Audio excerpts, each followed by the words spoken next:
Welcome to another episode of Our City Tattoo Podcast, the channel where you can learn anything you need to know about the world of tattooing. And today we have a really special guest. I'm super excited to have him here. And I want to tell you guys a little bit about him. I actually met him many years ago when I used to work at a local tattoo studio, and he used to work in the vicinity, and we always used to kind of see each other, and we would say hi occasionally. And as the years passed, I saw his work progress incredibly. I mean, he's just an absolute amazing tattoo artist. I would say one of my favorite color tattoo artists.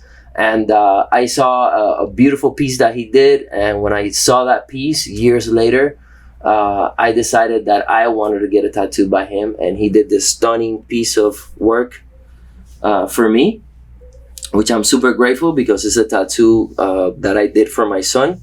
And today I have him here to ask him a ton of questions, and hopefully he can open up with us and just teach us a little bit of what he knows.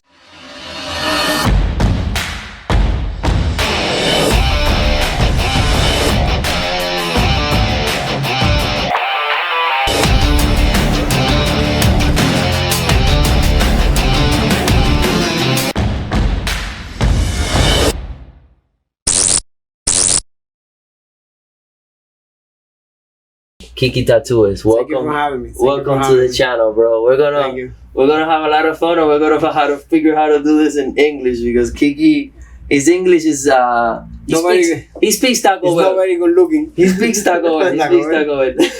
Well, I speak English, I speak Spanish, and I'm learning Italian. You're learning Italian? Yeah, my wife she's Italian. How long have you been living in the States, Kiki? I've been living here since January 2007. 2007, so yeah. Almost 20 years, yes, right? It's been a while, yes. Always here in Miami? Yes, always. So at what age did you come? How old were you? I was 24 by the time I got here, yeah. You were 24? 24.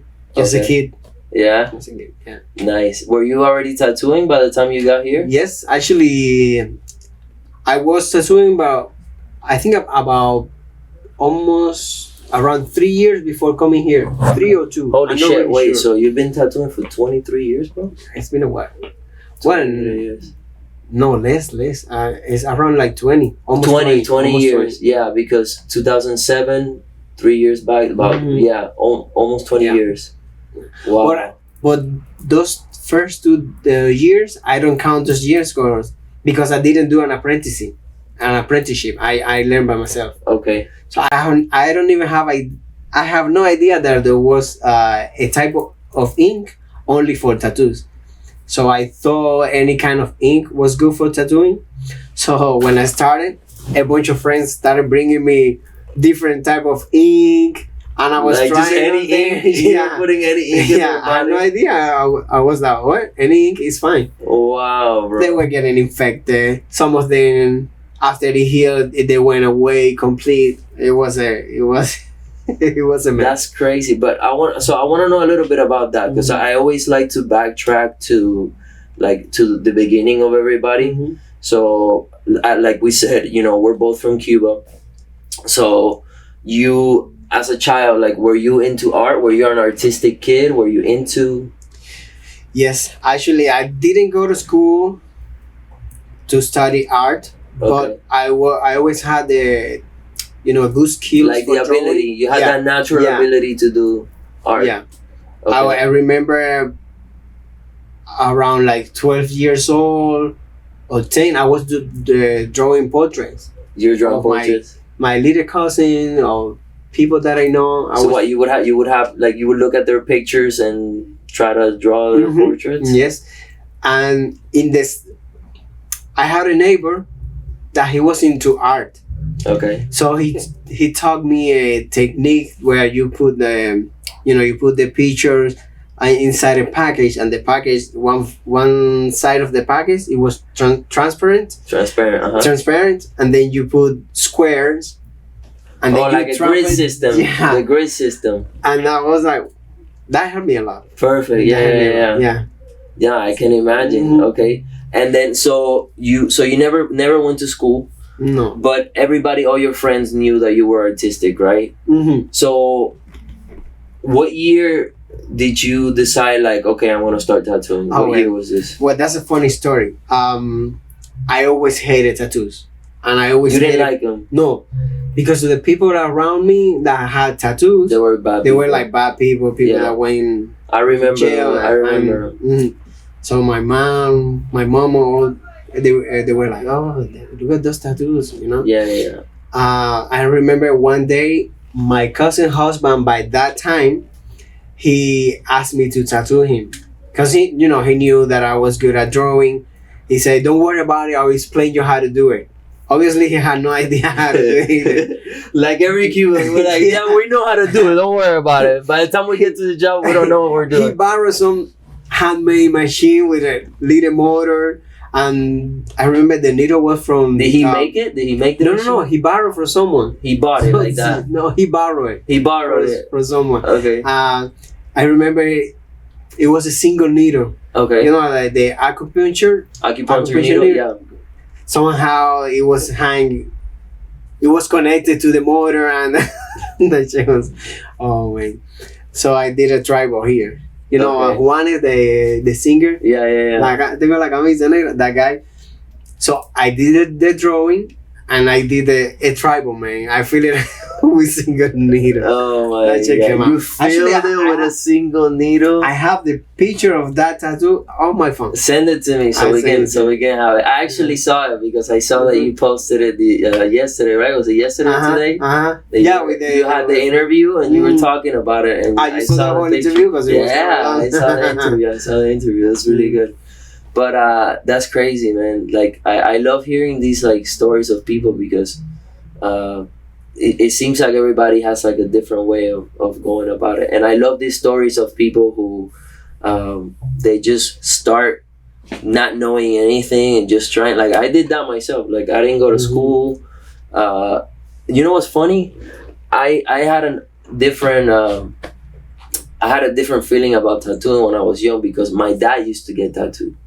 So like, growing up, he took me to see Che. You knew who Che was, right? Yeah. So my first experience seeing a tattoo artist was going to Che's house. I mean, I heard about him, but I never met him. But imagine, this is Cuba, like mid-90s, late 90s, right? This guy, bro, he looked like he had just come out of like an American movie, like an American skater movie, and they put him in Cuba.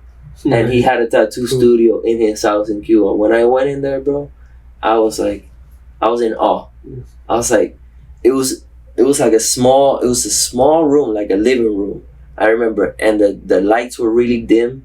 He had spotlights, and he had like magazine clippings everywhere on the walls, bro. And it was just so cool, bro. It was surreal, bro. And from that moment on, I was like, as soon as I'm able to get a tattoo, I'm gonna get a tattoo. So like I was obsessed with tattooing, and I got into tattooing years later. Like when I was like I was 20 when I did my first tattoo. But it was the same. I didn't know anything. I just like bought a machine off of eBay. No, off of not eBay. It was from flea market. Imagine the machine. Talking about? Because by then you were. I was here because I came when I was 12. Okay. So I was 20 by the time that I got my first machine. But it was one of these like Chinese cheap machine kits, and I just like I did a little tattoo on myself, and I didn't know what the hell I was doing, but it came out good. Actually, I tried on myself because all the inks that I was using, they were going away, they were disappearing, and I even tried. I did a little line. I have it here. I have it here. You still have it? Look at that. Wow. That's crazy. But thanks God, I didn't get more tattoos by then. Yeah. Because I the ones that I got, I kind of like regret because they were not that. I feel like you don't have a lot of tattoos. For me, it's hard to decide. Because you're so good that you're picky. For me, since I've been living in this world, the world of tattooing. Yeah. I see new stuff all the time. And I like, if I would have got that tattoo by then, I would have totally regret it. Because you would want something better. Because I know that I can do something better, you know what I mean? and then it keeps happening, and I was like, I think I should wait But until I feel like 100% confident that that's what I should get. for me, what it is, why I don't regret any of the tattoos that I've gotten, is because they have like a really strong personal meaning to me. Mm-hmm. So I know maybe they could be better tattoos. They're not bad. I don't feel like I have any bad tattoos. But even if they're not the greatest tattoos, they have a really powerful like personal meaning for me. So like I don't regret any of the tattoos that I make. And every time I get a tattoo, it's like that. It's when I have like a strong calling that like I have to get this tattoo.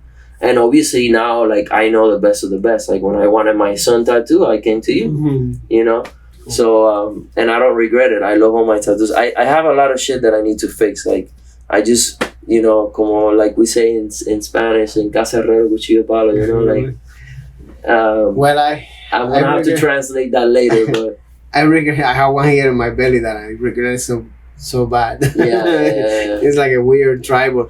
Because back then, I was like, I'm gonna get something here in my, my belly. It's gonna be kind of like sexy, so girls can buy. I got one here That too. never happened. I got one here too. You got one? That was my first tattoo. That never happened. My wife, she doesn't like to buy that, so it's worse. I never got bit. No. Never got bit. Whatever. You tried. You did your best. So yeah, That's cool, man. imagine living in a country that there's no tattoo shops, or at least none that I know. Yeah. There was no. I didn't know that was supposed to be like a tattoo artist, that someone who does that for a living. Yeah. Out of the blue, I was like, I'm gonna start doing that. And You didn't know anybody else that tattooed? nothing at all. That's crazy. I have no idea that there were people doing tattoos. I have no idea. Wow. And I was like, I want to learn how to do that. I want Because to learn. because you got hooked up, right? When you Mhm. started doing it, you got hooked up on it. Because I always been into art, like drawing. And I But imagine I have no idea that was something that I was gonna be good at it, Yeah, or yeah. anything. I was like, this is amazing. I want to do it. Yeah. I want to learn. No, and I could imagine the Mhm. cross contamination and all the crazy shit because you had no idea. There must have been some of them with hepatitis things doing. What did you do before that? Did you have a job? I was studying. You were going to school? Yeah. What were you going Then to I school for? finished. By the time I finished school, I went to the army. Cuban Yeah. army. Yeah. And I was there for a year, and then I was doing anything. I found a job selling, like groceries. Okay. El little mercadito. Yeah, Little like a market. market. Uh-huh. Yeah.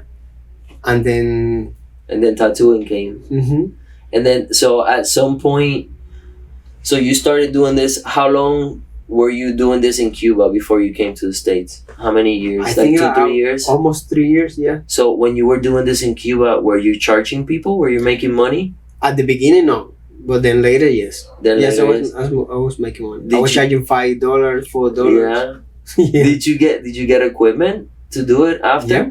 How did Yeah. you do that? Well, I met this guy called Alain. Okay. With the guy with dreads. He was, I've heard of him. He was Yeah, only yeah. doing tribal stuff. Yeah.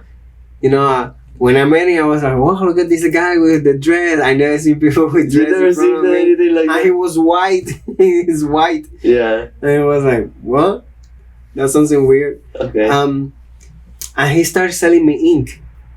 I remember I was buying half an ounce for $10. Wow. And $10 in Cuba It was a was a lot of It money. was a lot. But But it was good ink. yeah, I mean, he have no any obligation to sell me anything. Yeah, Out of from his heart, he was like, okay, I'm gonna sell you so you can start. Wow. And, yeah, That's crazy when you want something, bro. You find a Mhm. way, right? Isn't that Mhm. amazing? and then I remember he sold me a grip, very thin grip Oof. of this brand Mickey Sharp. Yeah, I don't know if you remember Mickey of Sharp. course. So you had a coil machine? Did you get And a then coil eventually I met another guy who's a tattoo artist now. He lives in Italy. He sold me coil machines. I mean, they were really bad. They were falling apart. But So, but before that, what were you using? Handmade? Yeah. Handmade stuff? With a With a how do you pen, say- right? yeah, but it was what was this? What is the cobre? How do you say Copper. cobre? Yeah, very toxic. Wow. But eventually, I met another guy who knew someone who un tornero. No, I don't know how to say in English. I don't know how to say that, but You know, we'll translate it. Yeah, so That guy who works with metal, like with metals, yeah. So he started. That guy who started doing grips, tips. Oh wow! So he was custom making. Yeah. Wow. Everything was getting better. I started welding the needles. And then what? Sterilizing? Una Just olla boiling, right? Just Yeah, boiling the ¿cómo se stuff. dice? Una olla a presión. Yeah, like a pressure cooker. Pressure Boiling. cooker. Yeah. That's But what at I the saw. beginning in was in a Cuba, little too. jarrito. Yeah. I was putting stuff there, but I never reused the needle. That was Yeah, something that because I So was you're using acupuncture needles, right? Hmm? Acupuncture needles. acupuncture needle. Okay. So you know that they have like a tip this long, and then they have like a coil on the back. Mhm.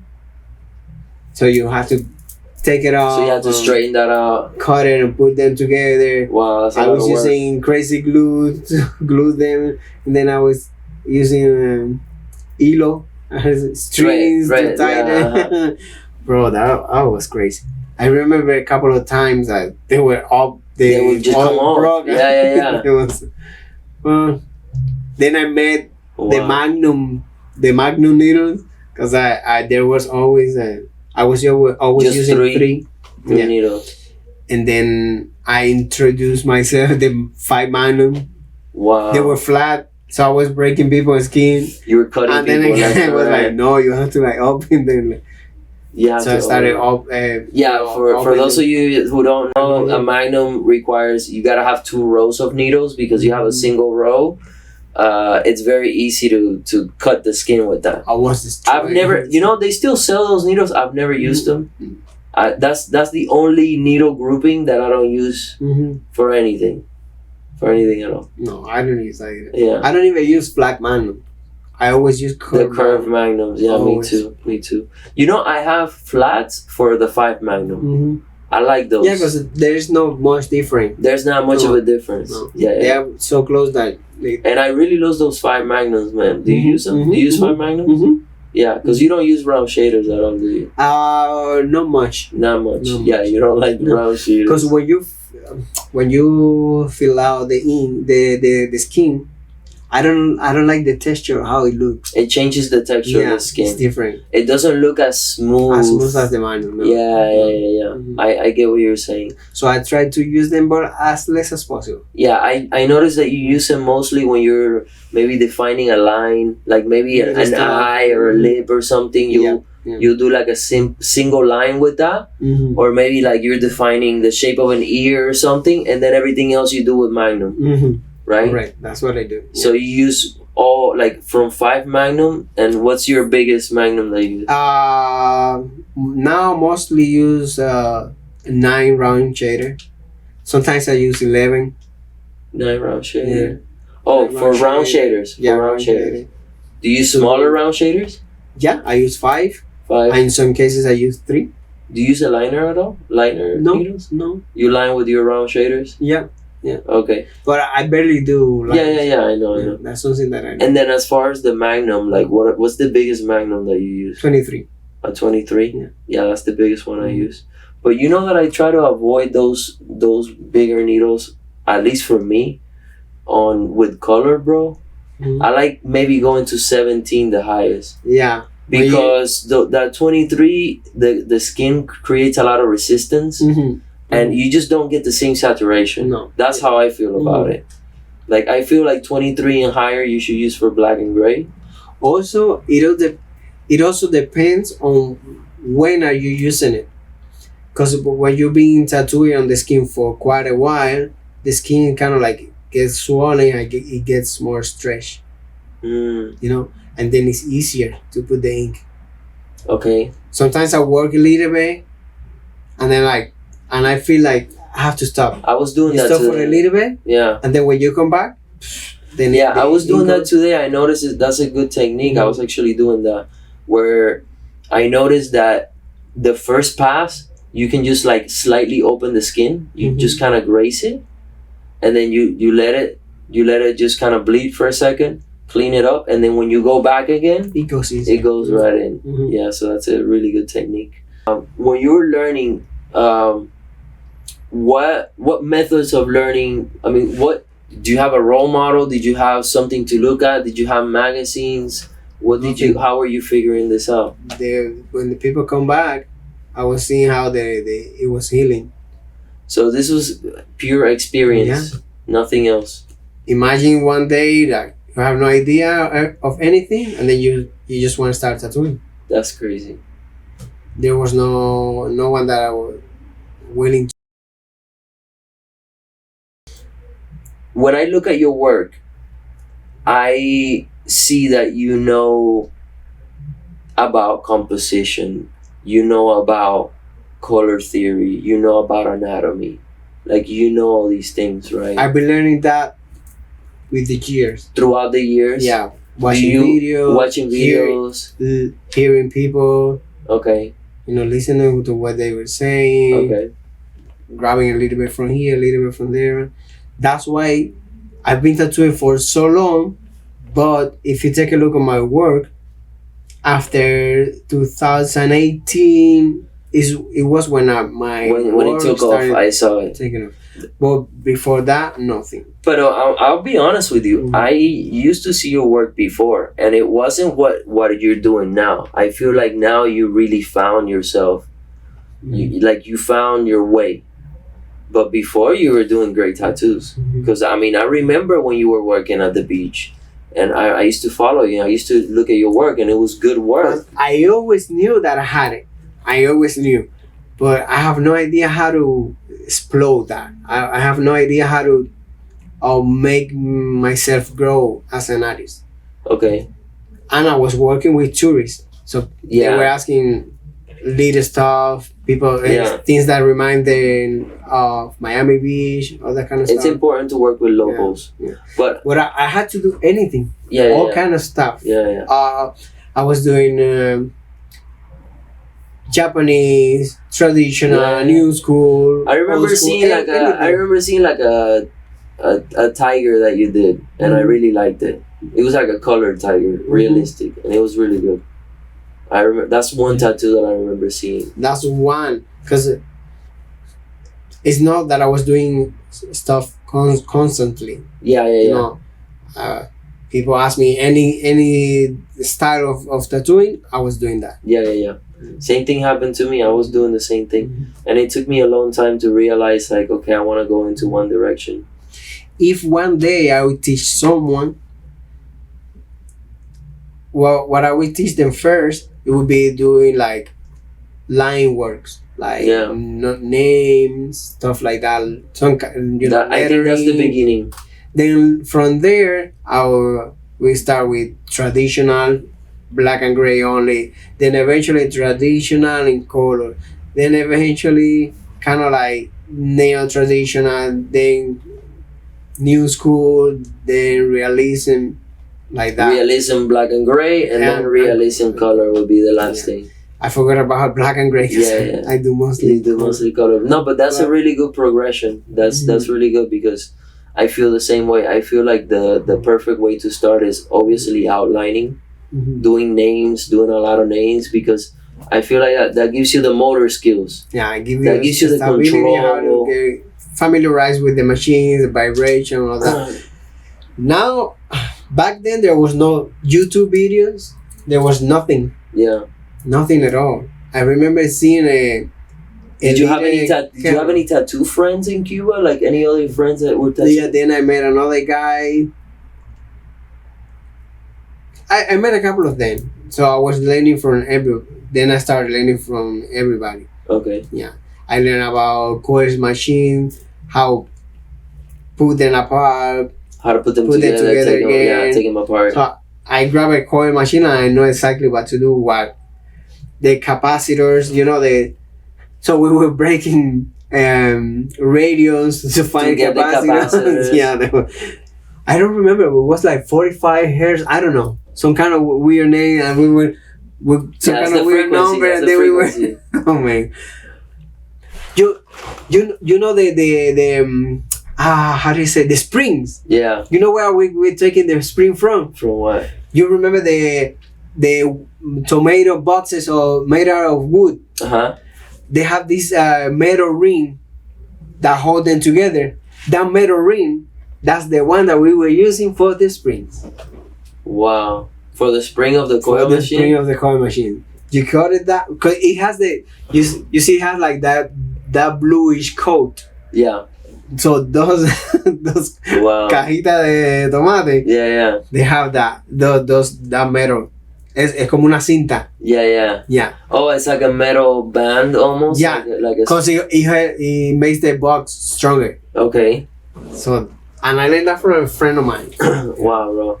That's Cuban engineering right there, bro. That's the ingenuity. That's incredible. That's incredible. So then you get here, right? You get to the States. I came in a raft. You came in a raft? Yeah. You came in a I raft? sold everything. Did it have motor? Yeah. We put a motor in the middle. What kind of motor did it have? It was like 4-cylinder motor. Like a I don't know. like a Someone car stole motor? it. Yeah. Someone stole it and put it all together. Wow. Yeah, How many we got people were in that raft? We were 20. 20 We were people. 20. Did you get to the States or did you end up somewhere else? We arrived to this small keys very far from Key West. I think it's called Las Marquesas. Okay. I don't know. Yeah, yeah. I think that's the name. So we landed there. Yeah. I remember arriving December 31st. I think it was like Dude, New Year's? 1 in the morning. Yeah, 1 or 3 in the morning. I don't remember. I think it was 1 in the morning.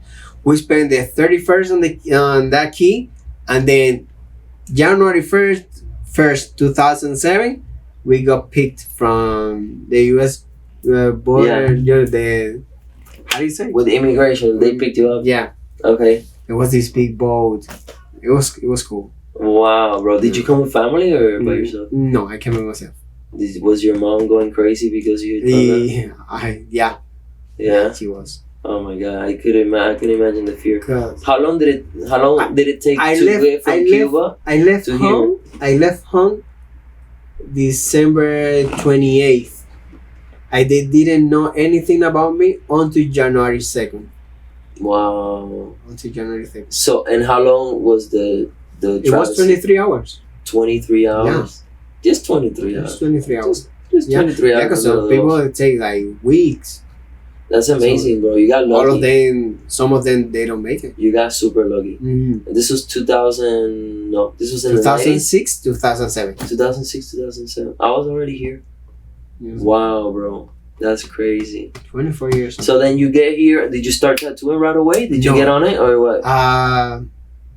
I worked at a convenience store for like a week. Okay. Then I got a job at Lucky's Tattoo. Okay. You know, they had 3 stores back then. Now I think they have 1. And they let me stay in the studio. So I was living on the floor and I was cleaning myself in the bathroom. Yeah. But there was not a bathroom. There was a restroom. Yeah, yeah. So I was using no shower. no shower. So I was using the water from the sink with a little cup. Wow. It took me longer to clean all the mess that I was doing. Oh, the mess. Then wash yourself. Yeah, and I was there for almost 5 months Wow. until I was gathered. I saved some money and And you got yourself a place. Yeah, I was with a guy who worked there as a roommate. You know, Yeah, yeah. it wasn't hard. You weren't But I dating really him. wanted You weren't to- dating him, right? Eh? You weren't But I really wanted a tattoo. So I was like, I don't care. I stay on the floor if I have to stay. So I was opening the studio in the morning, and I was the one closing the studio. That's amazing, bro. Yeah. Where was this studio at? At South Beach. Oh, that was the South Beach Yeah. studio Mhm. where I used to see you at. No, you saw me at Tattoos by Lou. Okay. That was another studio. I think that was left, what 13th Street, no? Yeah, 14th. 14th Street. That's the Between one I saw Washington you and at. Collins. Yes. Yeah, yes. by the sandwichery spot. Yeah. Right behind the sandwichery. So that Yeah. was not the first one. That was the second one. Okay. And then so from there, where did you ended up going to Bolos from there or no? No, from there, I went to Life Tattoo, and I was there for 2 months. Okay. They treat me right. I mean, they treat me well and all that, but since I was tattooing with people that only speak English and You weren't used to a the different ambience, yeah. I was like, I don't belong here. I don't Yeah. belong here, and I wasn't feeling like, Yeah. Also, I had to do names tattoo for $20, and I was like, I want to take a moment to thank you for watching this video and for supporting our channel. If you like this type of content, please make sure that you hit the subscribe and the notification button. Also, if you have any questions, please leave them in the comment below. We will go through every single one of your questions so it can help us improve the content that we're making for you. Also, it's going to help us understand what it is that you need to learn about. Our goal is to make high value content with easy to digest information that is going to help you along your educational journey in the beautiful world of tattooing and art. So thank you guys again, and I'll see you back in the video.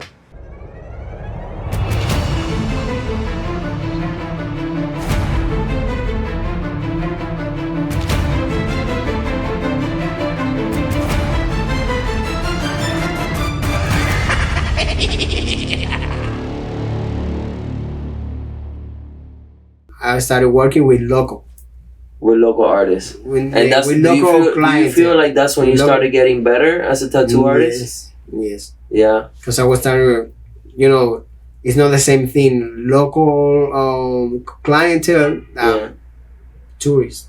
And was there anybody there that you were learning from? Were you, No, were you 'cause picking up tricks from anybody? No, or- because they were mostly traditional tattoo artists. And you were going for realistic. And Japanese, and I was going towards to realism. So where were you getting your information from? Just online? Were you looking stuff up online? Yeah, YouTube? yeah. Okay, a lot of videos which I probably watched too. Like some- MySpace. I remember when was I opened my MySpace. first MySpace. Yeah. Wow. So my mind was getting open Yeah. to more stuff, Okay. and then after that, I tried for a year. Hialeah with a friend of mine. Yeah. So I was there by myself. So that's not a good idea to work by yourself as a tattoo artist. Yeah, I did that Mhm. for some time too. No, because you get stuck. Yeah. Yeah, you always have to. You need people around you, To help and, you. and if the people around you knows more than you about tattoos, Even better. even better. Even better. Even better. Well, the good thing now is that there's, even if you're alone or if you have to be alone for any situation, I think there's enough information online that you can reach out. And back you can, then, no, Back then there wasn't. nothing, Back nothing then at there all. wasn't. For me, it was like I had this idea of like working at a studio where there was like a group of artists where people would learn from each other. I never got that experience, bro. I never got that experience. I was super disappointed in the tattoo industry here, specifically in Miami, and I never got that. I feel like everywhere I would go, I was always the best tattoo artist there, because Yeah, everybody else was just like fucking I'm off. not gonna not say doing- the best, I was but the my best. vision was going like different.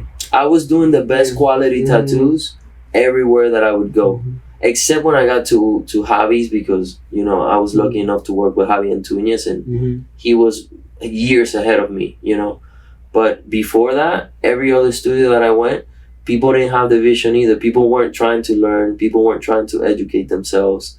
People were just like tattooing for money. And that's not how you want to do it. If you don't have the passion, if you don't have the love to really learn the craft and the curiosity and to question yourself and like ask the right questions so you can get the right answers, like you're not going to get anywhere. And I saw way too much of that.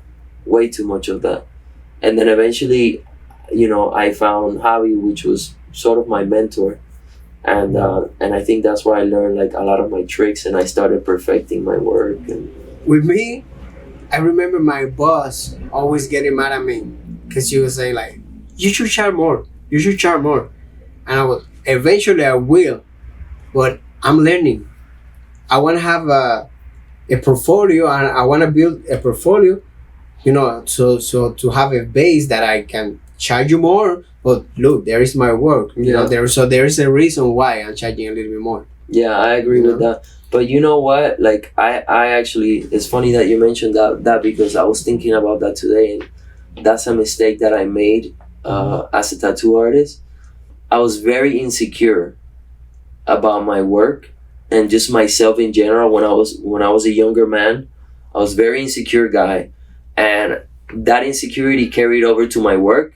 And even though I was doing amazing work, I did not value it because I didn't value myself. Mhm. So because I didn't value myself, I was literally giving my work away. I Well, feel like many years I wasted.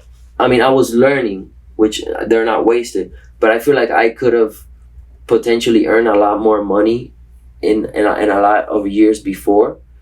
If I would have charged what I feel my work was actually worth.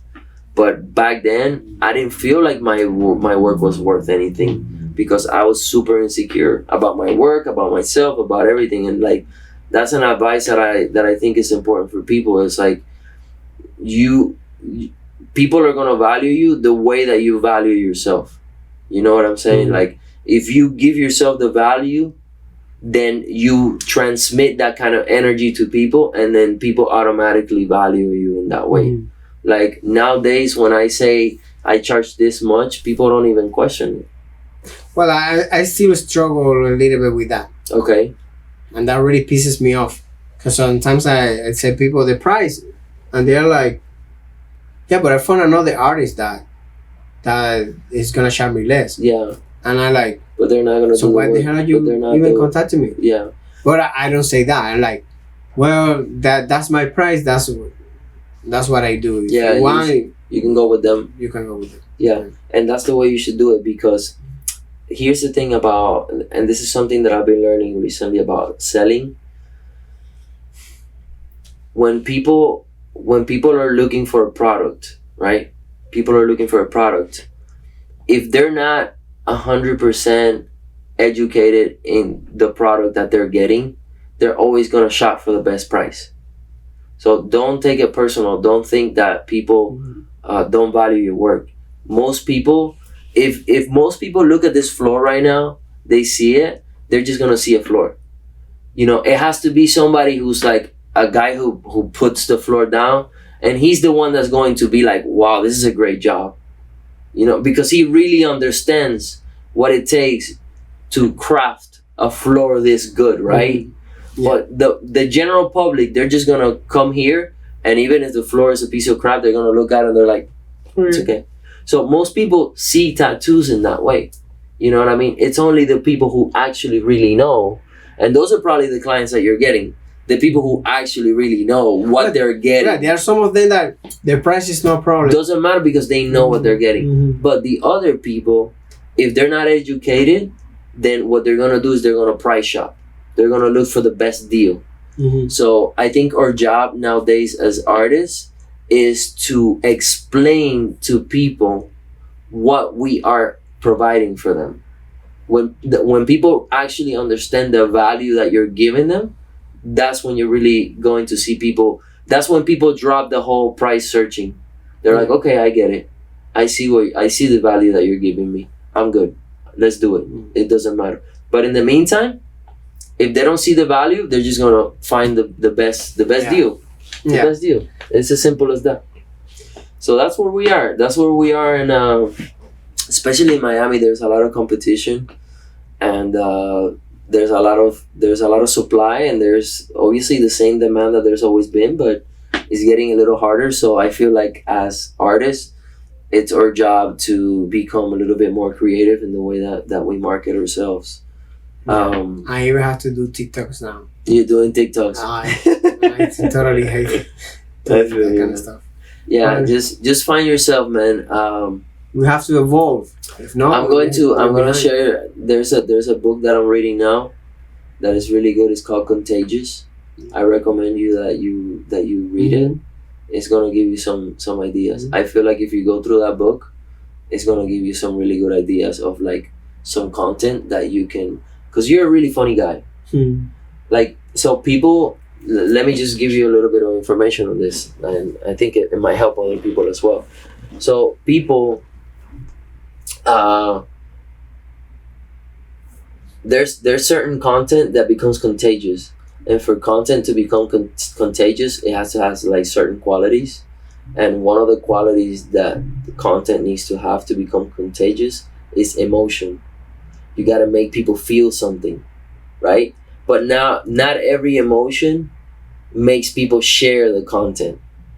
So there's a key in the type of emotion that shares the content. And it's not positive emotion or negative emotion. It has nothing to do with that. It's about emotions that activate the body. For example, laughter, things that are funny, they activate the body.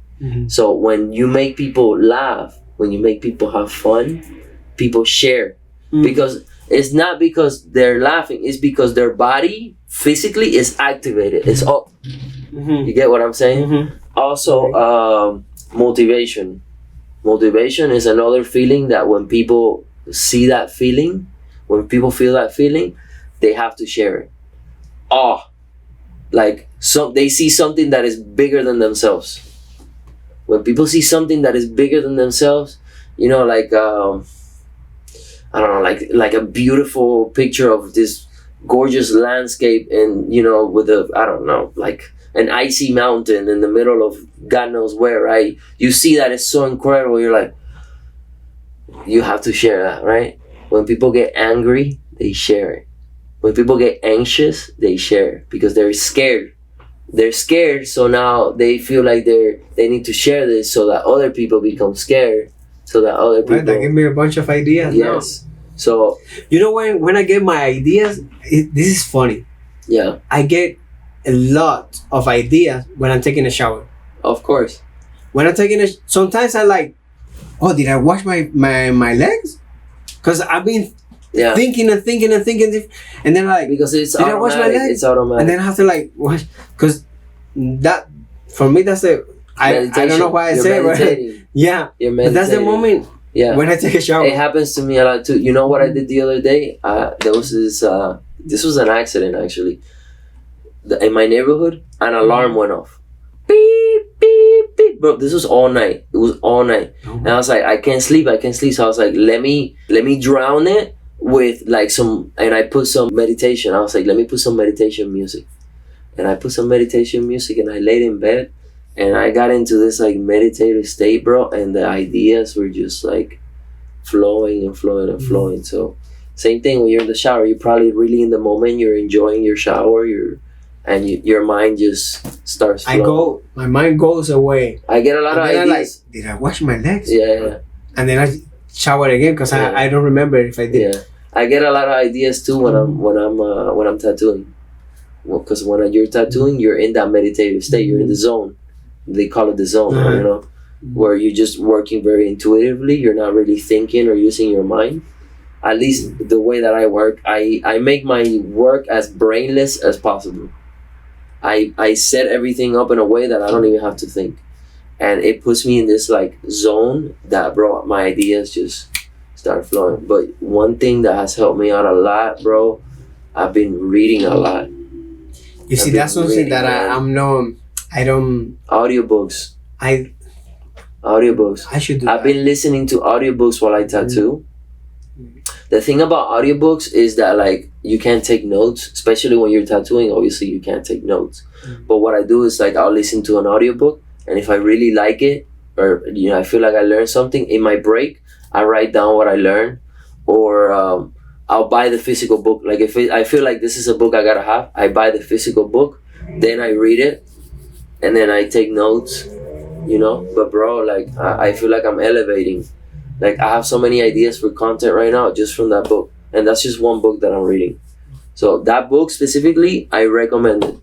Because I feel like we're in this day and age where like you have to grab the attention of people. And in order to grab the attention of people, you have to make the right type of content. And you also have to make content that aligns with your personality. Because I'm not funny at all. You get what I'm saying? Well, but you're funny as shit. I don't even know how I'm serious right now because I know I always have You're serious as I'm being serious, bro. You're serious. But yeah, you're funny as shit. So like you could use that to your advantage and you can leverage. And it's not the first time that someone tells me that. Bro, So you need to leverage it. And what it's really gonna do, what that's gonna do for you is going to grab people's attention. You know, it's gonna make people share your content, and then people are gonna go into your content. They're gonna be like, "Oh shit!" And he's a dope tattoo artist. Probably one of the best I've ever seen. Well, you're one of the best tattoo artists I've ever seen. Thank you. I remember watching this guy that he's really good at playing guitar, and he was making fun of another player, stuff like that. You know, in a funny way. Yeah. But he's really good. Yeah. And he got a lot of followers. Of course, bro. Of course. So I should start making fun of people that. No, just you're super creative and you're super funny. So I don't think you're gonna have to do that. Quick note: when I was getting tattooed, he does this. He starts telling jokes to the client. Bro. It's hilarious, bro. It also depends. I had so much fun. You know, the client. Yeah. Because if there's something that what you should look for is try to have that chemistry. It's so important. It's so important. I have people that only for talking to them, I'm like, I don't want to tattoo this guy. I don't care what he wants to get. I'm like, no, I don't think, no. Yeah. So you have to have that relationship with your client. Yeah. Because that, you guys are gonna spend a whole day together. Yeah. I don't even wear headphones. Yeah. I'm You're there to talk with the client. If someone wears headphones, it's my client. But I never wear headphones. I'm always like trying to have that connection, asking how they're feeling. You know. That's good. Yeah. That's good. Yeah, I remember you were like that with me. But you know, but also I've learned that sometimes you get that vibe from a client, and you know, I've given myself the opportunity to like dig a little bit and start asking him. And I'm really good about. I'm not funny, but I'm really good at like asking people personal stuff, and people open up to me, right? Because I like getting into like really deep conversations. We're the closest thing to a barbershop. To a barbershop, yeah. You know, they open a lot. So I like asking people, and usually when you ask people and when you share a little bit of yourself with people, they open up, and people usually surprise you, man. Like I even those people that are like, when they open up, they'll surprise you, and they have something nice to share. There are this type of client that I try to make jokes, and I don't see no reaction. So I don't know what to say. I don't know. I like, let me tattoo this guy and finish him so he can go. Well, that's when you can put your headphones in and you can listen to your audio. That's what I said. Like, do you like what I'm doing? What do you think? Like, it's okay. It looks nice, it's but good. Just like that, no emotion.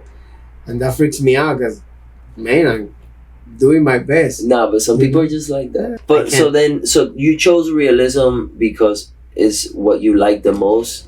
Or was it because you like the process the most, or because you like it visually the most? Because I think it's the hardest thing to achieve as a tattoo artist. So it was the biggest challenge. Yeah, and like I'm gonna go for that. And I knew that I was something good at since I was a kid. Claro, wherever I see, I can draw. You can draw it. Anything, I can draw. Yeah. For me, it's harder to create. Yeah. So thanks God, now we have iPad, we have Pinterest, we have a lot of places that we can grab reference. Yeah. So it's easier. You don't have to draw as much. Yeah. But you don't have to be creative enough to put stuff together, how they're gonna work, you know, composition, all that kind of stuff. But yeah, when you're creating when you're composing a tattoo, is there certain things that you always have in your mind as to how to do it? Like you have a checklist? Not physically, but like, do you have a checklist in your mind of like, okay, this design needs to have this, and this in order for it to be a good design for me? What's that checklist for you? Well, basically, whatever I do, I take the picture of the canvas and the shape of the muscles, all that kind of stuff. I give that flow. You mean you take the picture of the place you're gonna do the tattoo? And I work on top of that. Okay. Yeah. Okay. So based on what they want, you know, some stuff you just put it there, and then I use the background and I give movement on the background, you know, so that way it kind of like it fits better. Yeah. Some of them are harder, or another ones are easier. But So yeah, when that's you cool. so what at what point, or what's the point where you have your design and you're like, this is good? Like, what tells you this is good? I don't know. It's a When I see feeling. it, like, It's a feeling. yeah, I like it. It's yeah. a feeling, right? Yeah, it's a feeling. Okay. What feeling are you looking for? Because, and I'm gonna tell you why. Because, like, for me specifically, when I do design, the feeling that I'm looking for, that looks cool as shit. But No, and like, yeah, that belongs there. That's Yeah, cool. That's what I'm looking because for example, like my mentor Art Javi, the feeling he used to go after was, that's disgusting. for. Yeah, because he liked horror, Mm-hmm. so he would make stuff specifically for, like, when it looked disgusting, that's when he liked it. You know, You know or some people may go for beautiful, right? Some people may go for, I don't know, that's structured. I go for cool. It has to look Yeah. cool. That's what I do. That belongs there. That I'm happy with that design. The client, and I'm ready to I'm designing it and it's just not flowing, and I'm like, look, like, I will lose this day, that's fine, we're gonna reschedule, and I'm just gonna spend the rest of the day finishing your design, and then whenever the design is ready, then we'll do it. But I've done that many times, bro. Yeah. Because money comes second, and Yeah. people it's kind of complicated, because I feel like, at least for me, when it comes to doing art, I don't have that hustle mentality. I don't have that mentality of, like, money. It's all about the art, and it's all about, like, the responsibility that I have as a tattoo artist. So I feel like I lose out on money a little bit, Mm-hmm. but, bro, like, I do right by everybody. And that always pays off. And people know that. People know when you do that, Mm-hmm. they feel it, and then they tell their friends, and then, like, you get this sort of, like, respect. There's this respect and admiration from your clients, because they know that you actually care, and then they go above and beyond for you. Mm-hmm. They go above and beyond for you because they know you do the same thing for them. And that's the type of client that you should go for. Yeah, 100%. 100%. That's dope. Been traveling some to, like, different studios. Mm-hmm. Do you think that has made you grow more as an artist to be able to do that, or what has that done for you, whether personally or professionally? Like, Well, it made me appreciate more what I have here. okay, Because also I do it because of you. Sometimes you go out of your your elements, yeah, your comfort zone, and that's something good. You yeah, can go and different place, learn from somebody else that traveling is always good. yeah, It's always good. You meet more tattoo artists. Yeah. You open more doors yeah, because you never know. For example, here in Miami, I'm like, I wanna get out of here and, Yeah. and live another state. yeah. Try you can try anywhere. That's So the good it's thing giving about you being a tattoo opportunity, artist. You yeah. can go to work anywhere. It's giving you opportunities Mhm. to go other places and stuff Yeah. like that. Yeah. But you're saying it's also making you appreciate what you have here as Yeah. well? Because here you have like everything is comfortable. You have all your stuff in a Oh, place. so you're going to a new place, you Yeah. have to So improvise. you don't know where's anything. Yeah, It's all- yeah. Yeah. You have to go rent an Airbnb. You have to. It's a mess, but at least after that you know how to deal more with chaos. You know? Yeah, you learn to deal with chaos. But also, do you feel like you learn from the other artists that you're going to visit? No, because you don't have time for that. You just No, focus. you just go there and you work. Yeah. Mm, I'm not like I go and see other people work. I do that with ball. okay.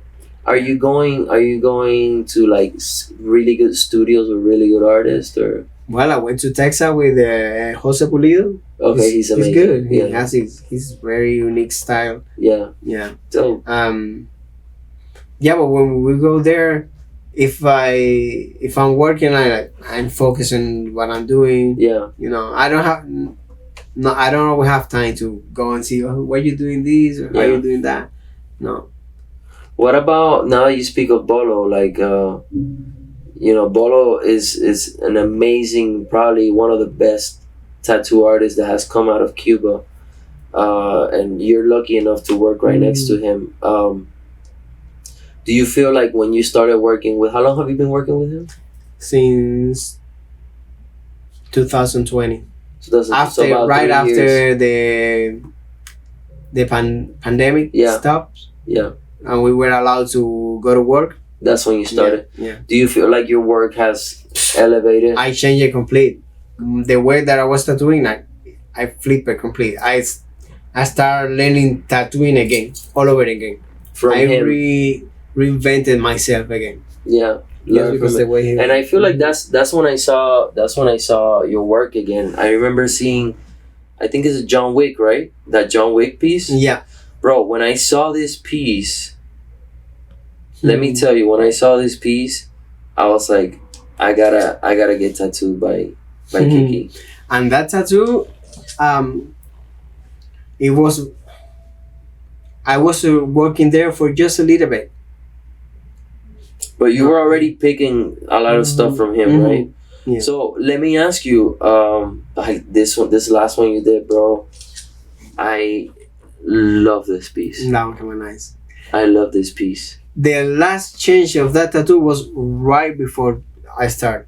I was like, I'm gonna increase contrast, and it changed completely. What did you increase? The contrast. Now let me ask you: so you made a decision? What were you using? Was this an image that was black and gray, and then you added this color, or was it color and then you made some areas gray? And I changed it wasn't color, and I changed the some areas. Yeah, some areas into gray. I didn't change too much because I was really happy with the design how it was, but I was like, I'm gonna change it. I'm gonna give it another look. So no, but that shift is what makes it look really cool, because it makes it look really different. Because the picture was not like that. Actually the crown was a different one. I picked this one from another one. I put them together. The colors I changed it as well. I put that. Was this inspired by another artist? No, that was an image that I found on like your Pinterest. idea of changing the color like that from one color to the other. It's something that I see a lot of artists are doing now. Probably, but I've seen so many works. I see. Yeah, you see everybody that's good. Every time that I find an artist that I think is amazing, I go through their work. Yeah. And I get so much inspiration, so much ideas on. Yeah. And sometimes I do stuff and I have no idea where it came from. No. Yeah. One of the things that I really admire from your work is that the way that you color your pieces. And the reason why I'm telling you this is because color for me has, funny enough, I do mostly color, but color has always been a challenge for me. I have a hard time seeing color. I have a hard time creating the palette and actually like looking at the reference picture and figuring out what color to choose, right? Like I overthink it, so I use the color picker. I basically use the color picking tool, and I point at the colors. I kind of study the image and I do color picking, and I use the color theory to understand what colors it is. But I even, throughout the tattoo, I have my pen, I have it wrapped up so that I can touch it. And I color pick. I look at the images and I color pick so I can figure out what the hell color. But I know you don't do this. What I'm doing now, no. I try to make it my way. But you never done this, because when you did this one, I remember you were just looking at the picture and you figured out the color. Is there like a trick to that? Like, is there something you can advise me as far as like, because I think what it is for me is that I want to make the color exactly the way that I see it in the reference. Well, that's kind of hard. Yeah. I achieve it, but it's because I'm color picking. There's also a trick on Procreate that you have your image, right? Then that image, you drag it and you place it on the palette. When you place it there, it opens and it gives you the palette. All the colors. Is that what you're doing now or no? No. Now, for example, But for me, where the challenge is in the skins. The skin tones is what is the. For example, something like this. okay, There's no way I could. Something like this one, and we're looking at the messy portrait. I'm gonna take a screenshot of this because we're gonna post them. Something like this, bro. Like how do you figure out? How do you choose which color? okay, what you can do is this. I always increase contrast and saturation. Okay. Because if you go with when you do skin and you go kind of like real skin color, it's not gonna be much difference with the canvas. Yeah, it's not gonna contrast with the skin of the client. So I always saturate a little bit more. I can go either warmer or I can go with a colder, or I can add a yellow light, a different kind of light. In this case, I added kind of like a yellowish light. But you did this in your head. In my head. Okay. Or also I can do it in the iPad a little bit. It's easy. You just go open a new layer, go to where it says instead of natural, go all the way to where it says color, and then you go slightly with a different color. Using kind of like, color theory, and then you kind of play with that. So for example, if you see the jersey, it's kind of like yellowish. No, originally it was more like white and a little bit of gray. But I was like, that's gonna be like it's not gonna have any color, and it's not gonna last long. So I increase contrast and I add that light. So that light is going everywhere. It's going on the hair, forehead, but when you're looking at the reference doesn't look like this. It's not like that at all. So these are choices that you're making in the moment. In order for the tattoo last longer. Does it take you a while to think from like looking at the image? Sometimes yes, sometimes no. Yeah. It all depends on how creative my mind that day. Yeah. Like I said, some days are like, I can't do this. We have to do it another day. My mind is empty. Because we are artists, so we work by feeling. But that's the thing. So the way that I have figured it out is that because I realized like in order to choose every single one of these colors, it's a thought, right? So I think when I'm tattooing, it's too much thinking. Like it would drain me. I couldn't do it.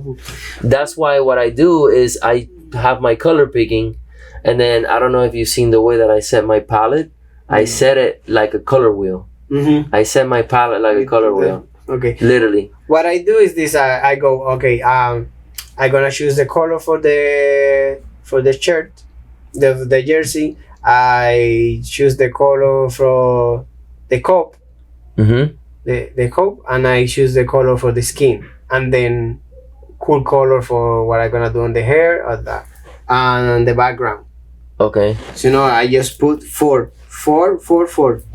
because there's always for example, if you're gonna do red, I don't do just one red. I go like light red, dark red. Yeah. I'm gonna do blues. I go light blue, dark blue. So you use 2 tones of every color, dark. Four. 4.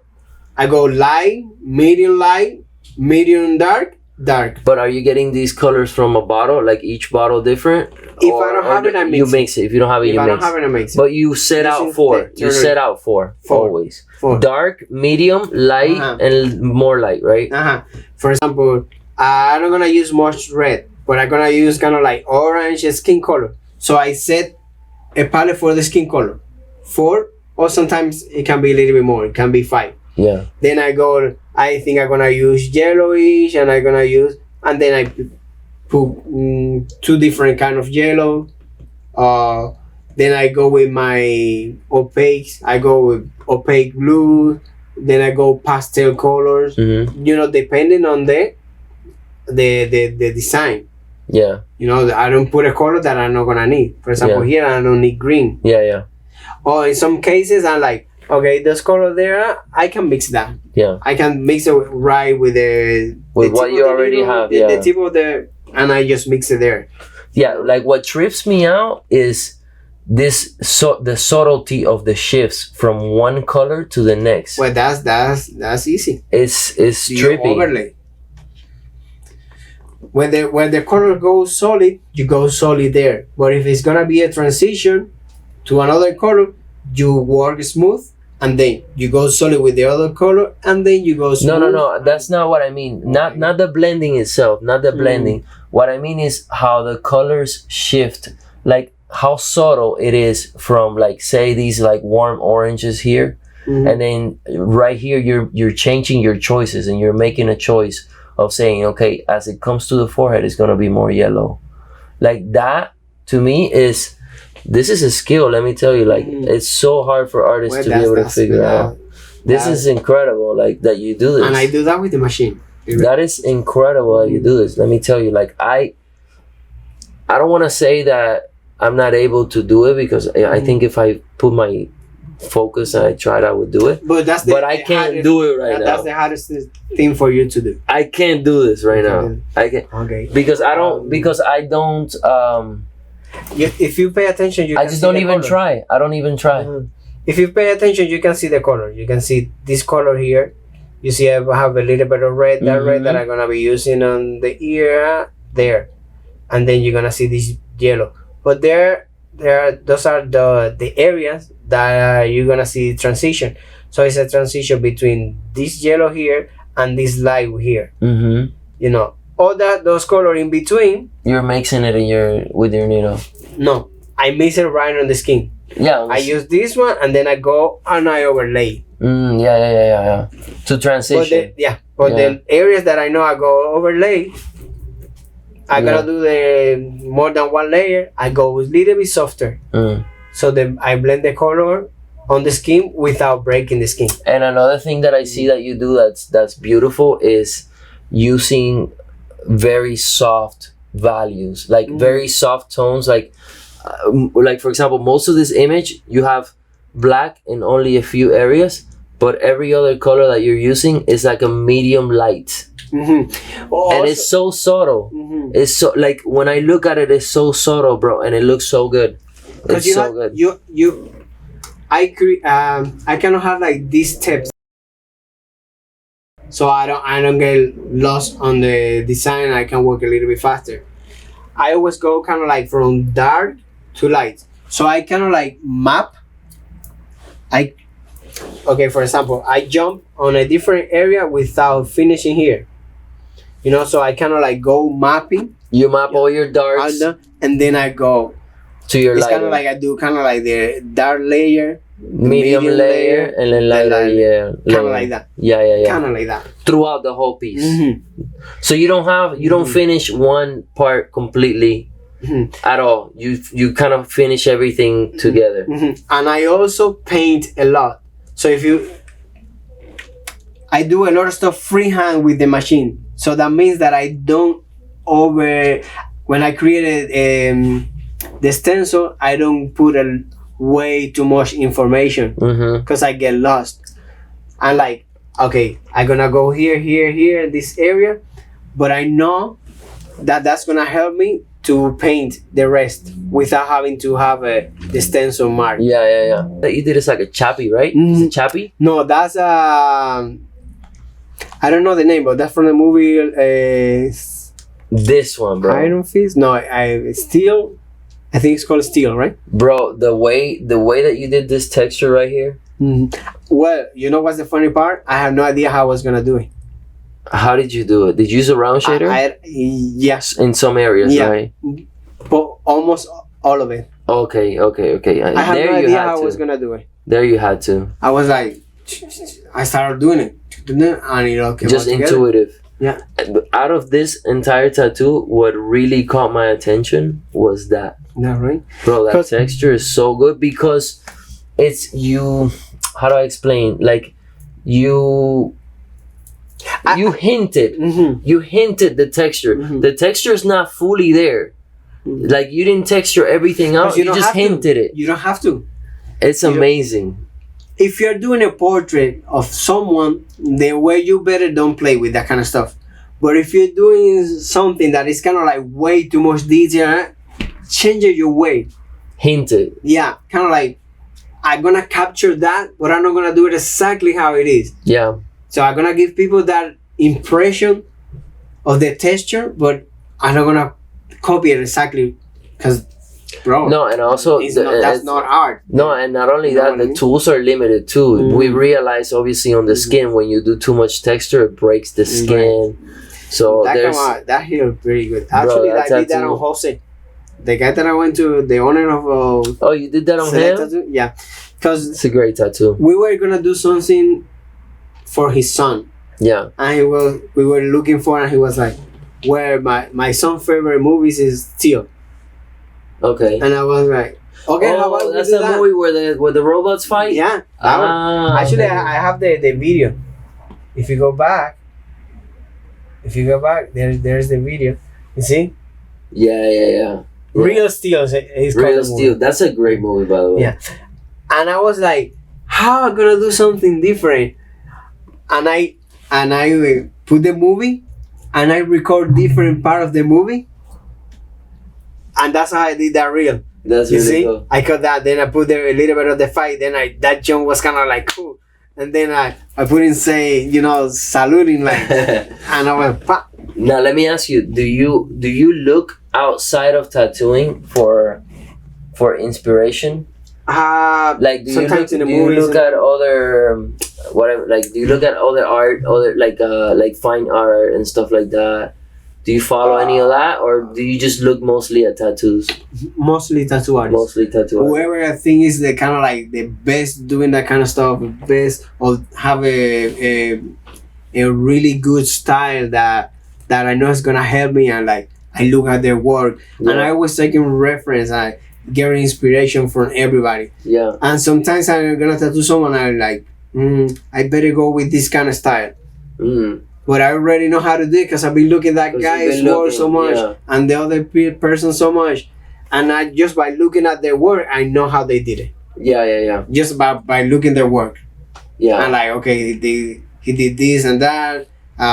He uses contrast. He uses lines here. Yeah, it's palette of like you color. reverse engineer. I do yeah, the same just thing. just looking at the work. I do the same thing. And when people ask me, I want to get this done, if it, for example, you talking to me about like, I want to get this and that, my mind is creating the design, and I already know how I'm gonna go. Mm. Oh, not exactly, but I know what I'm gonna go for. You have a direction. Yeah, like you're talking to me about, I want to get this and that, and my mind is creating. Yeah. Because you have this library in your mind Yeah, of all the stuff that you look at. And I like, and based on the skin color or that, like, we're gonna go with this style. Okay. So sometimes you can see my work, and it's like A little it bit. looks like someone else. No, did but it, not really. Not really. Your work. I mean, maybe you see it that way because you know I do. that you're drawing your inspiration from different people. But when I look at your work, it has like a very defined look. You know what I mean? Especially over the last few years. Like when I look at your work, if I see something that's done by you, like I know that you did it. For sure. I know that you did it for sure. Oh, I didn't know that. Yeah, no, I know that you did it for sure. Because sometimes people ask me, "Is that all your work?" I'm like, "Yeah." I mean, you have black and gray, you have color, you have a few differences in some things, but for the most part, when I look at your work, I know it's You can Kiki. tell? Yeah, Oh. 100%, I have 100%. no idea. Yeah. What machine are you using now? I'm using FK Iron. I think it's called the Flux. The Flux? Yeah. You like that one? Yeah. Yeah. I'm happy with it. The stroke is 4.0. 4.0? Oh yeah, shit. that one. Dude, I work with 3.2 Change it. to You're gonna put the 4. color more. You're gonna put the color better. You think so? Yeah. And when you're doing shader, when you're doing black and gray, you wanna get those smooth, light grays. Run the machine soft and move it. I learned this from Bolo. I don't like teaching people. I don't like teaching people just because whatever I learn it from someone else that's still alive. Yeah. And I feel like it's not up to me teach that to someone else because I learned it from someone else. Yeah. It's like you should learn it from the guy that I learned it from, not from But me. maybe he learned it from someone else. Yeah, but for me, it's like Yeah, That's there's something a precious. level of respect. that's something precious that I shouldn't be sharing like that, because I learned, but it's But you not don't up have to to. me. You don't have to It's share. not up You to don't, me. if you don't. No, but when you do, for example, if you see Bolo's work, every texture you can see on his work the difference when something is smooth, when something has a rough texture. But other artists, you don't see. You see the transition of color like very rough. It's not clean enough. Okay. When you see Bolo, you see stuff that it looks like it was done with spray. You know. Yeah, like it's So you don't like see that- aerosol. Yeah. Very transition. Very And there is a technique. There is a way that he taught me how to do it. okay. You know, based on volumes, based on the texture, if it's something smooth, if it's something like metal, if it's something rough, you know, everything has texture. And the way to create design, you have to always make sure that there is this light and there's contrast. And I'm still learning. I still have to put that on my work. Sometimes I even forget about that kind of stuff when I'm designing. But everything, you know, everything that I do is for a reason. Yeah. So okay. So as far as, because I'm curious. As far as what you can, you were telling me about 4.0 stroke.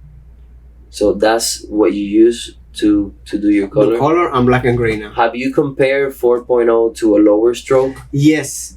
What's But the difference? you know what's the funny part? When I started working with 4.0, You lower your voltage. I was no. This is the thing.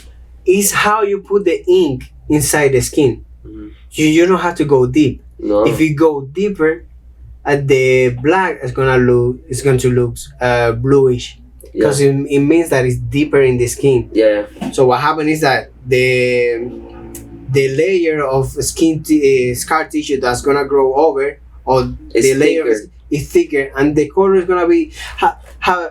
Have you ever noticed that when you do lines or some areas that you barely touch the skin, is the part that looks darker? Yeah. Yeah, you can It's see like more on the three surface. little dots at the end. Yeah. So now what I'm doing is I'm working softer. I'm not pressing too much. Yeah. It heals better. The colors looks more solid. It looks brighter. Okay. So I'm not going deep anymore. So you think I'm not the going 4.0 helps you do that? deep. It grabs more ink. It grabs more ink. Oh, it and grabs more ink. Yeah. Okay. It's for some reason it's more comfortable, and it does the job better. You know what it does for me, because I tried a 4.0 machine. The difference with the 3.2 is that I'm used to the hand position, Mm-hmm. and the 4.0, because the needle goes out further, I have to move it away, and it makes my hand so uncomfortable. Try to move it in a more comfortable way, or I'll turn play your with hand that. a little bit more. I play with it, but dude, I love using 3.2. Like, it works so Yeah, well me for too. me. But when I changed it to 4.0, What was the difference that you saw? when I went back to 3.5, I was like, I can do this. No, I can work with that machine. I cannot So what work did with it that give machine you? anymore. What did it change for you? Like better, like easier to put the color in? I put in color better. Yeah. Yeah. And so you work at around what voltage on that machine? Like bro, 8? I can go from 6. I can go to 8. So you I can change go the voltage 7. according. Yeah. According of To what the I'm skin working type? on. Yeah. If I feel like I can go faster, I go faster. If I'm like, no, I'm gonna go softer. If I'm gonna do some details that I need more precision, like I don't You- want to rush, you lower I your lower the voltage. voltage and I move my I hand. work the same way too. Yeah. Like Like if I'm gonna work in an area where I know I'm gonna do a lot of blends, Mhm. I lower the voltage. Mhm. If it's an area that I'm Or- gonna get through Or fast, you then I can put move it your up. hand a little bit faster and you can pull back a little bit. Yeah. Yeah. It all depends on how fast you move your hand. Yeah. If you think you're moving too fast and the machine is not as fast, you run the machine a little bit faster. Oh, I don't know, man. I Yeah, work it's by like feeling. you gotta move your hand at the pace of the machine. Yeah, Yeah. I do by I tattoo by feeling.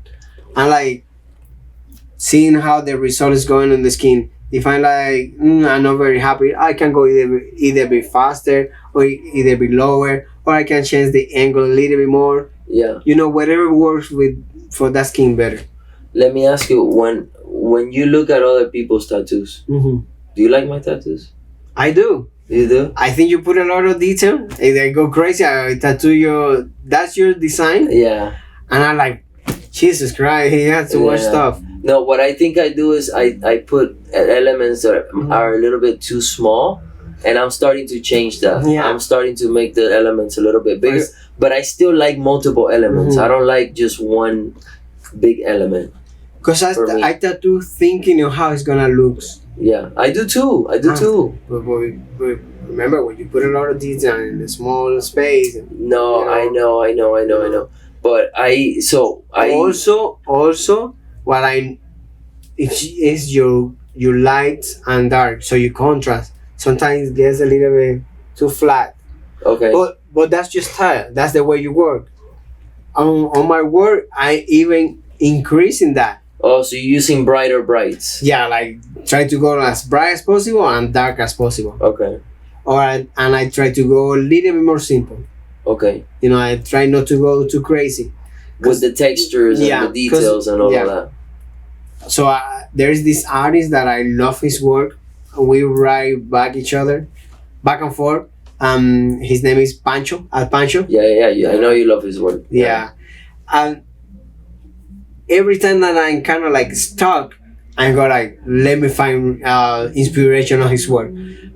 Because he simplifies stuff and he goes for contrast, values and colors and dark tone, light tone, and like that's it. That's what I'm gonna do, and it makes it So easy. you would say add more lighter tones and darker tones to my work? That's what you would say?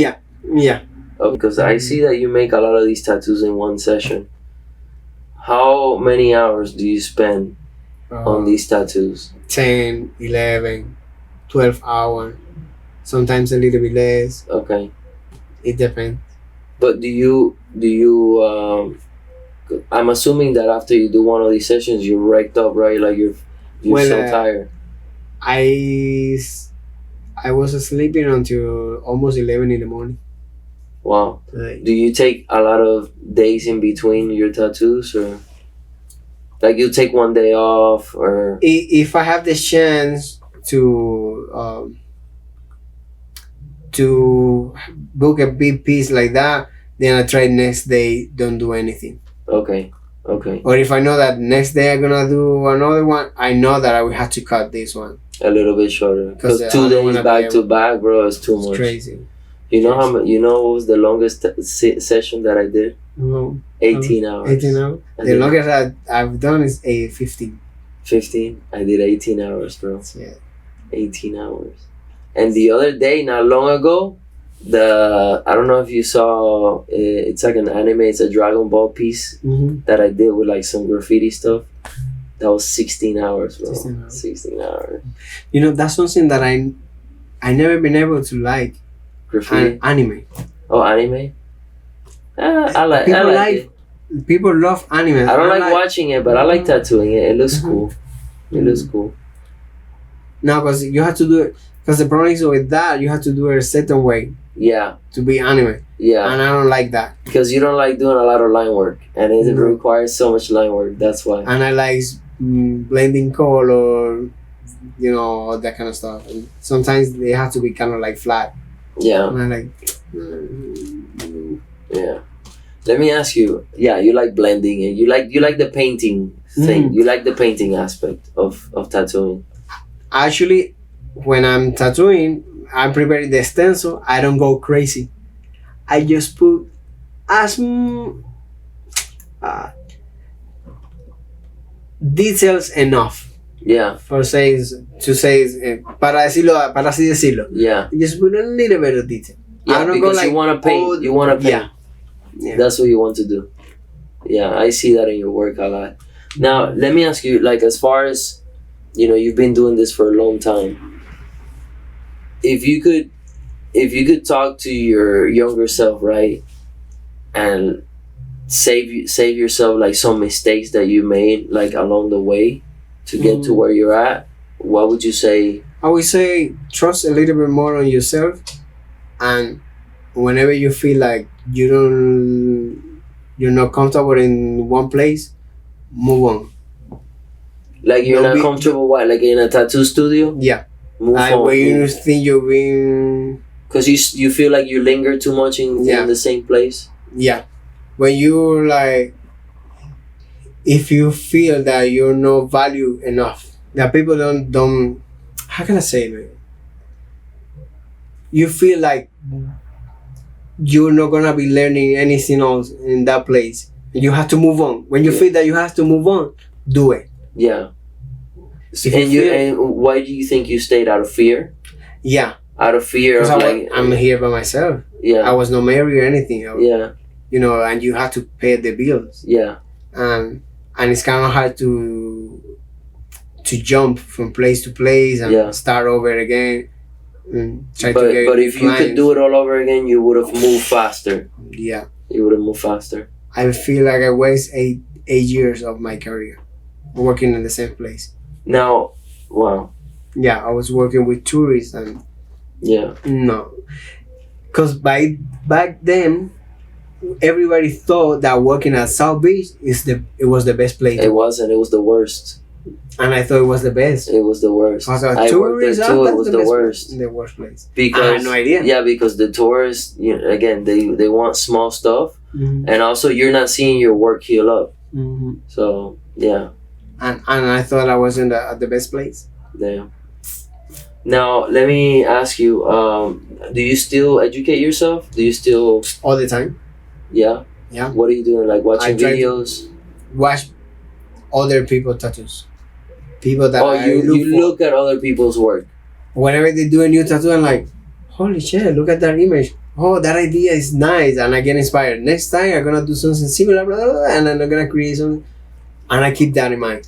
But as far as like technique and stuff, like not anymore, right? Yeah. I have all of that. Yeah, I got you. Where do you see yourself in like 5 years? Right now, I don't know. You don't know? I don't know. I'm very undecisive of what I'm gonna do. But what I'm sure is I'm gonna be tattooing. Okay. But I don't know. Now the economy is not the best one. Yeah. And also I'm a father, so it's not that I can just move to a different state. The baby, my wife we have to change work, so I'm kind of like stuck. But you still see yourself as a tattoo artist? Yes. 100%. I think I'm gonna be tattooing until you die? No more. Yeah. That's amazing, man. Yeah. That's awesome. Because I've been tattooing for so long, but I get excited. Every time that I'm gonna do like a good piece, I'm like. Me too.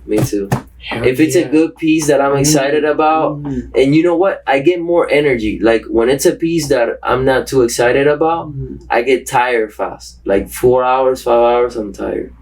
But when it's a piece that I'm like super excited, I design it. Like the one that I can go for 18 hours. You know what I mean? It's crazy. What has been for you like the best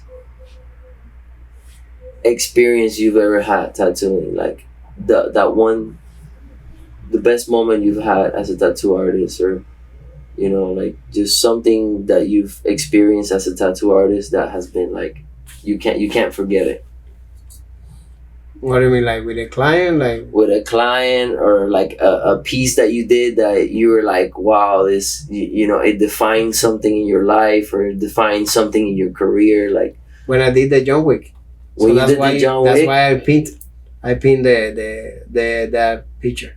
When you did that piece, you felt like you got somewhere? I was like, shit, this is another level.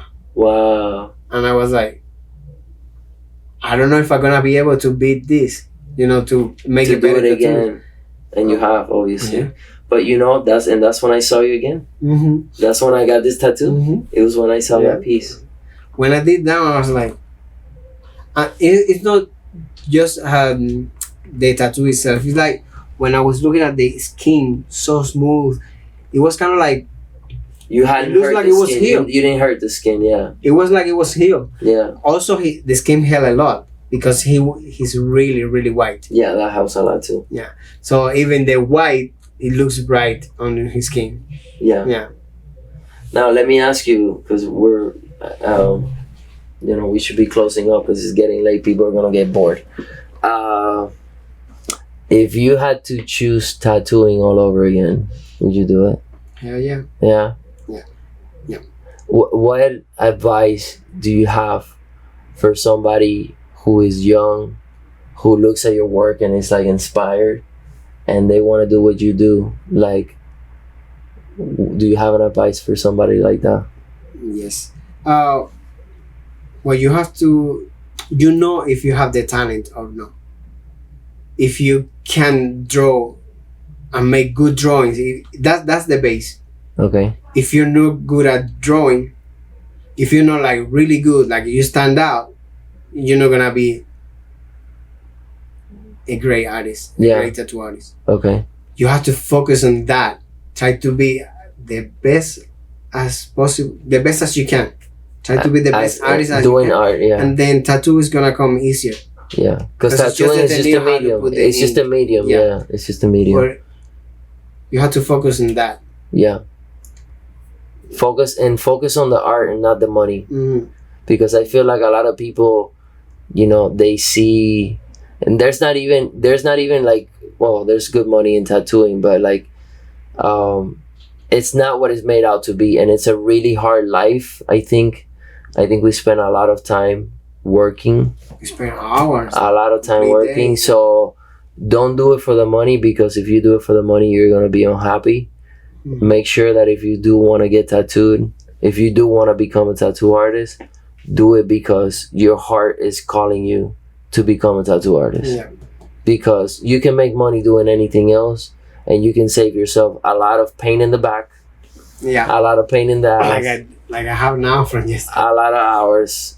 And lastly, bro, thank you for coming and for doing this for me, bro. It means a lot. Where can people find you? Where can people book with you? Well, what I'm using now more, what I use mostly is Instagram. Instagram? Yes. Okay. Yes. What's your Instagram? Is Kiki KIKI _tattooist. That's how you can find me. Kiki _tattooist. TATTOOIST. Okay, Yeah. we'll make sure that we put it Right down here. somewhere down here below so people Yeah. can find you. So there you can find my email if you wanna write me through email. If you wanna send direct message. What do you can prefer that people reach you? It doesn't Whatever they matter. want. It doesn't matter because you're cool as fuck. And No, I mean. some people are really weird. They're like, oh, you gotta email me or fill this form, and that's the only way. Yeah, to because it's reach. kind of like more professional. Yeah. If something happens to your TikTok, Instagram account, Mhm. you lost the page. Yeah, yeah. You can still have the communication through email. Yeah, because yeah. you're not gonna lose that. But I don't know, whatever they feel. People try to put tattoos like very professional like this, but tattoos are not like that. At least what I think is like tattoo is one-on-one with a person, with an artist. It's a connection. Yeah, it's a connection. It's a human connection. It's a relation. Like I said, one-on-one. Yeah. I don't have to put so many Layers. protocol or barriers. Yeah. I'm not a famous person that you're not capable of reach. Yeah. No, Yeah. talk to me. I'm a person, and let's have that feeling. Yeah. That's and, beautiful. and go from there. Yeah. Yeah, Dude, thank you so much that's for doing this. no problem, bro. Thank you for having me. That's awesome, bro. Thank you. I learned a lot, man. I appreciate it. Thank you, bro. Anytime.